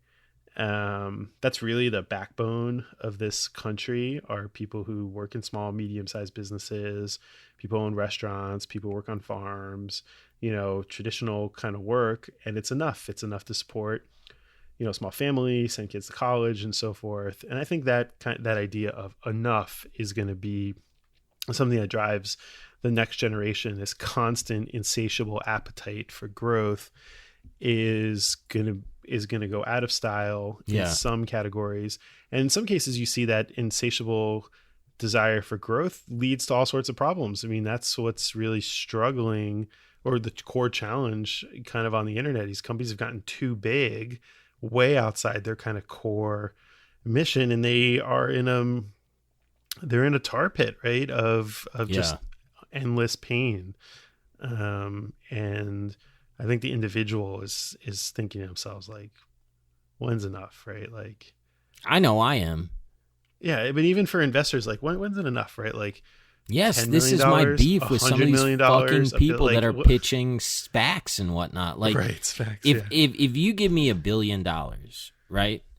Or fuck that, you give me 40 million. I'm not coming to work to raise a SPAC ever, right? I'm at home with my kids, probably in a pretty reasonable house that I might have a nice car that I might have. I'm not going to like pull up the Bentley in like a medium house, but I probably have something that's pretty dope. But outside of that, like, I'm not trying to, I'd fly private. But outside of that, I mean, for real, when you talk about like what's enough, right? Like, what's the most that I would want? I don't want that much more. I don't even want to fly private, to be honest. You give me TSA in first class, I'm in. Like, it's a pretty nice experience. Yeah, I mean, I think it's up to the individual, right? But this endless, insatiable, desire, it just leads nowhere. Right. Well, dude, and part of it makes what's you unhappy framed with yourself, and you have to know what's enough for you. And I think that's going to be the real conflict for management going forward. And you see this a lot of companies. It's never been, in my opinion, a worse time to be in management than it is today. I mean, Why? if you look at the big tech companies, I mean, their employees are basically in revolt, right, against them. They're staging walkouts. Do you think that's true? Well, it's definitely true. I mean, I know they stage walkouts, but like, is this fake news or not? Because they end up coming back to work the next day. Like, they're not like really walking out, right? Well, I think you're seeing companies not take certain contracts, some of them with the federal government. You're seeing them change policies, which maybe aren't corporate friendly. Maybe they are, maybe they aren't corporate friendly. But Google, for instance, has created quite a plush working environment for its employees. I've eaten the meals; they're extraordinary. Yeah, I got to visit that place. That was awesome. Shout out to Rishi. What's up, Rishi? And they've created this culture, and they want to go do this work with the Department of Defense on artificial intelligence and on computer vision, and the employees object. And, I think that puts management in a really difficult place. Again, what I mentioned earlier, I bet a proportion of the advanced degree holders at Google can credit the U.S. federal government with some portion of their graduate degrees to this basic science research. And for them to be revolting against work with our government, I mean, we're not the enemy, right? It's a tough time to be in management. And that's not to say that, labor doesn't need more protections and the employees need more rights, but I think it's a tricky time, and I think part of it is employees are going to start saying, like, maybe it's just enough, right? Like, I'm going to work this amount and I'm going to do this, and that's what it is. When I was moving from Wilmette, which I sort of miss, but also in the middle of a snowstorm don't miss at all. I had like a going away thing, with 3 friends, COVID friendly. We were all spaced out, whatever. But one of them told me that he was interviewing for a job. And one of the sort of things that he batted up against was they said, well, it was an Atlanta-based job. And they said, you don't have to move here, but we're not paying you more than Atlanta salary. And I do sort of wonder if some of like the remote work COVID experience is going to push some of that to the workers, where the companies say, like, look, you don't have to, maybe companies start to say our talent pool doesn't have to be local, right? Maybe we can start to search for North Carolina. And even if, we're hiring local. We're going to pay North Carolina salary. I don't know if that's true or not, or how real that is, but well, I think there's it's a a couple risk. things. Yeah, well, that's one part of the risk. The other part of the risk is that companies could go into areas where cost of living is lower and offer above market salaries, having a whole other set of challenges brought into the communities where now, regular workers are pushed out, and you see that in a lot of communities. And so, this is where government is its best. And too much of our focus, I think, for government is really at the federal level, and our state and local leaders, particularly like our mayors, are really the most important people we have in our city councils to really be thinking through these issues, like creating the right tax incentives to draw businesses in, creating the right zoning policies. I used to live in Washington on a street called 14th Street, and DC, right? Not 14th Washington. Street Northwest. Washington. Yeah, Washington D.C. There's another. It's stupid. I'm just that's trying Seattle. to clarify. Wait, We'll edit that out. Yeah. No, please keep it in. Okay, I'm all for DC. But so 14th Street between like U and N Street Northwest, 10 years ago was kind of like what you would call like a funky kind of, DC had a version of Brooklyn, which it doesn't, because it's a Brooks Brothers, Vineyard Vines town. But this street had, cool coffee shop, kind of abandoned parking lot, kind of interesting plant store, interesting restaurant, abandoned parking lot. It's one of those kind of like, neighborhoods. You come to it today, it's every single subsection of the block had been taken over by restaurants, so forth. You come back 5 years later. Now you go to today, there's like 9 banks on the street. I used to have to walk like over a mile to get to a bank. And as the real estate prices, went up, the only people who could afford those rents, and the landlords who don't care and aren't thinking about the co-tenancy mix, they're only thinking about who pays the highest rent. You've got entire sections of this that are just banks. Now, I mean, I thought the whole fintech revolution was I didn't need to go into a branch. And now my neighborhood has become like a central retail banking hub. And to me, that's a failure of the city government to really control that and to really keep landlords in check. And so those are some of the risks I see for that distributed work when incomes and wages go up in some areas because you're able to get high talent or play like cost of living arbitrages and open up shops in Charlotte, Asheville, Austin, Miami, and so forth. You start seeing all these other things happen. And, that's not good. And that's part of what you saw in San Francisco, which is like housing has never been more expensive. Displacement has never been higher. The transportation system is a total joke. Crime is horrible. Drug use on the street, homelessness. And there's more billionaires. There's more billionaires than ever. Yeah. But that's not a great place to live. When we hung out there, I did notice, like, I was like, man, there are people sleeping on the street. Like, legit, there was somebody sleeping on the street when I left your hotel. Somebody was just in the road with garbage cans around them as a room. I was like, this is not sustainable. This is crazy. No. It's not good. It's not good for anyone, and it forces people to leave, and it's not good for any level of the society. Now that said, where's Area 1 now? Like, you're still out there, right, as a company? Well, so you said 60-40 are like there and distributed. I understand that now it's COVID, so everybody's at home, but generally speaking, what we're talking about, I mean, has this impacted your company or no?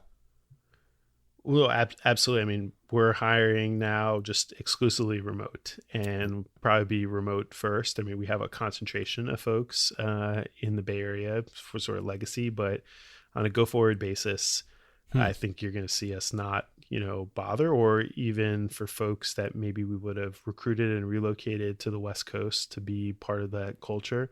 We'll say it's fine if you want to work in Kendall Square, Cambridge, Massachusetts, or if you want to work in Chicago, or if you want to work in Wilmette or Greenberg, Sparta, South Carolina, wherever. Yeah. At this point, it doesn't matter.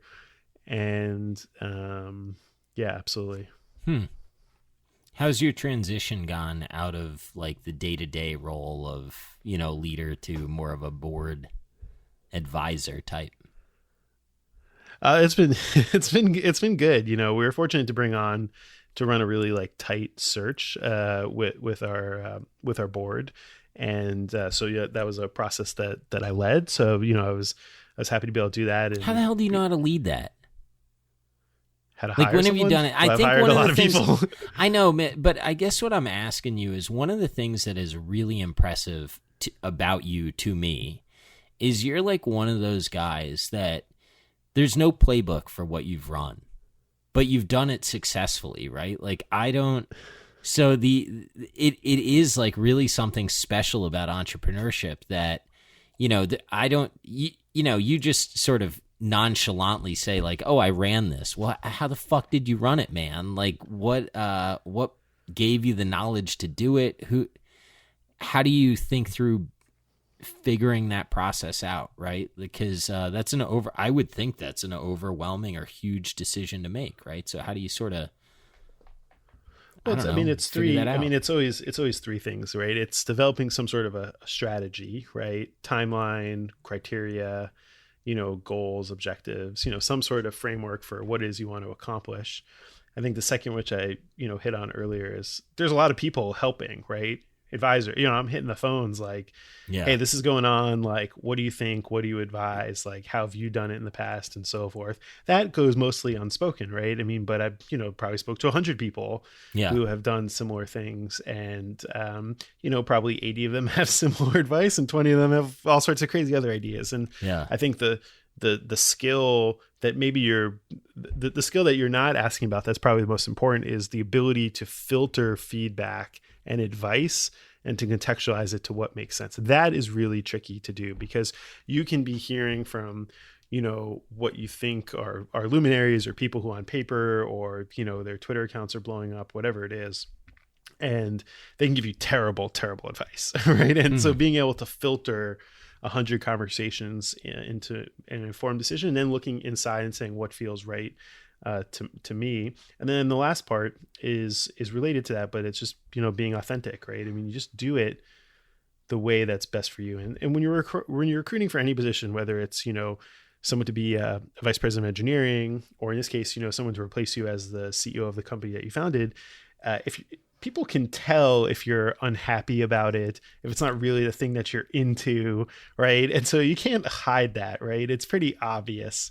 And so you have to be authentic, and the board can be helpful in that part. And so I think we were pretty successful on that front. And for me, it's been really good. I get to work with the company in really critical sort of strategic areas, and leverage the expertise of the new management team in areas that are appropriate for the stage we're at, which is primarily now partner selling and doing things at much larger kind of what they would call like channel enterprise level.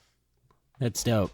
Well, I'm proud of you for what it's worth. I am, man, and a lot of what you say resonates with me. I really admire people like you, and I'm not saying that to blow smoke. I do. I wish that I was responsible for more people than myself. Have you listened to my interview with Jack Rohrbeck by any chance? No, I don't think so. Yeah, so he's a guy in my family, and one thing that he said that people used to say to him, I think it's amazing that all these people work for you. And his response was, I don't look at it that way. I think I work for them. And yeah, I have always thought of you as somebody that views the world that way. And I'm happy that you've had the success that you have. And I wish you many more wins, man. You're a good guy. And I can't believe we grew up together. Look at where our fucking lives are. From Sarah Glostow cheating on me to this. Who would have thought? Sarah, I know you didn't make it all this way with the conversation. But if you did, thanks for the scars. And Oren, I thank you for joining me on this, and we're going to wrap this interview up, but I appreciate your time, man. All right, Billy. Yeah, great to talk to you. Proud of you as well, brother. Nothing to be proud of here. No, I'm kidding. Thank you. I appreciate it.